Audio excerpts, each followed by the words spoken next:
Menyapa Anda semuanya dalam program Bible Everyday. Mari kita lanjutkan terus pelajaran rohani kita. Dan kita sudah tiba di Mazmur pasal 124. Mazmur ini ditulis oleh Daud. Dan Daud menceritakan banyak pengalaman dalam perjalanan hidupnya. Yang kita tahu bahwa Daud bisa menjadi raja itu bukan sesuatu yang mudah. Bukan secara instan. Sekalipun Daud mengalahkan Goliat, sekalipun Daud selalu pulang dengan membawa kemenangan dan rakyat begitu memuji-muji Daud. Namun untuk dia menjadi raja Israel ternyata banyak proses yang harus dilalui, banyak proses yang harus dilewati. Salah satunya adalah ketika dia harus lari ke sana kemari karena Saul terus mengejar-ngejarnya untuk membunuh dia. Bahkan ketika Daud sudah menjadi raja sekalipun, itu bukan berarti tantangannya berhenti dan selesai. Sebab dia pernah juga dikudeta. Orang-orang yang dia percaya justru mengkhianati dia, dan seterusnya. Seringkali Daud berhadapan dengan sebuah kenyataan yang mana kekuatannya sangat kecil dibandingkan dengan musuh dengan kekuatan yang jauh lebih besar. Maka kalau kita membaca di Mazmur 124 ini, Daud memposisikan bahwa dirinya ini sendirian, sementara Saul dan tentaranya yang mengejar-ngejar dia itu punya kekuatan yang sangat besar. Sudah sendirian, dia pun seringkali dikhianati oleh orang-orang yang telah ditolongnya. Dia tolong, tapi orang yang dia tolong itu justru melaporkan dirinya kepada Saul supaya dapat kredit tertentu. Sungguh, ini keadaan yang sangat sulit buat Daud. Sehingga Daud menggambarkan seperti ini. Ketika manusia bangkit melawan kita, maka mereka telah menelan kita hidup-hidup. Jadi Anda bayangkan gambarannya. Bisa menelan hidup-hidup berarti musuh ini sesuatu yang sangat besar. Bukan sesuatu yang kecil atau bukan sama dengan dia. Jadi Anda bayangkan, misalnya ada satu predator. Dia bisa telan hidup-hidup. Maka bayangan Anda adalah tentu pemangsa ini jauh lebih besar daripada yang ditelannya. Kalau sepadan, dia tidak bisa telan hidup-hidup. Jadi Daud memposisikan dirinya bahwa musuhnya itu punya kekuatan yang sangat besar. Lalu kemudian, maka air telah menghanyutkan kita dan sungai telah mengalir melingkupi diri kita.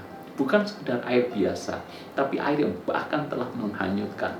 Kalau bisa menghanyutkan, maka air itu arusnya sedemikian kuat, sedemikian deras.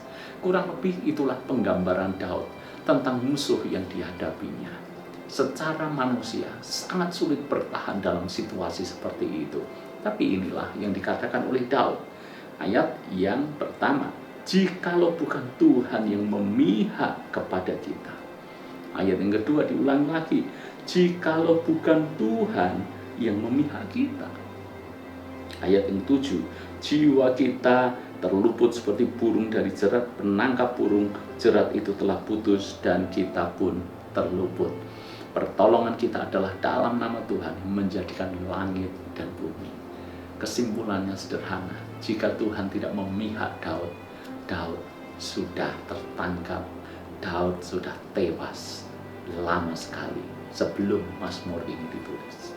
Justru karena Tuhan memihak kepada Daud, Tuhan menjaga, Tuhan melindungi, Tuhan meluputkan. Bahkan berulang kali Daud mengatakan bahwa dia ini seperti burung yang berada dalam jerat penangkap burung, tapi diluputkan juga, nyaris tertangkap, nyaris terbunuh, tapi diluputkan dan diselamatkan oleh Tuhan. Kenapa? Pertolongan Daud datang daripada Tuhan. Hal yang sama juga berlaku dalam hidup kita.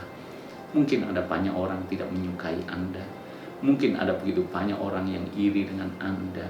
Kalau dalam sebuah dunia kerja, mungkin ada orang-orang tertentu yang tidak suka dengan kehadiran Anda, dengan promosi Anda. Maka ada orang yang mencoba menjatuhkan Anda, menjegal Anda. Tapi jangan takut, sebab kita punya Tuhan yang membela. Karena itu katakan kepada jiwa kita, jikalau bukan Tuhan yang memihak kepada kita, kita tidak bisa apa-apa. Pengharapan kita, yang kita andalkan, pembela kita, hanya Tuhan saja. Layangkan pandangan kita ke atas, dan kita sadar pertolongan kita adalah dalam nama Tuhan yang menjadikan langit dan bumi. Kita mengandalkan kekuatan kita sendiri, kita akan habis. Kekuatan kita tidak seberapa. Tapi kalau kita mengandalkan Tuhan, maka Tuhan yang besar itu akan menyertai kita. Dan bagaimana mungkin kita tidak aman, sebab Dia pencipta langit dan bumi. Kalau ada orang yang mencoba mengusik kita, yang adalah biji mata Allah, mereka akan berhadapan dengan Tuhan sendiri. Karena itu saudara, sandarkan hidup kita kepada Tuhan, percayakan hidup kita kepada Tuhan, dan kita akan aman di tangannya. Tuhan berkati.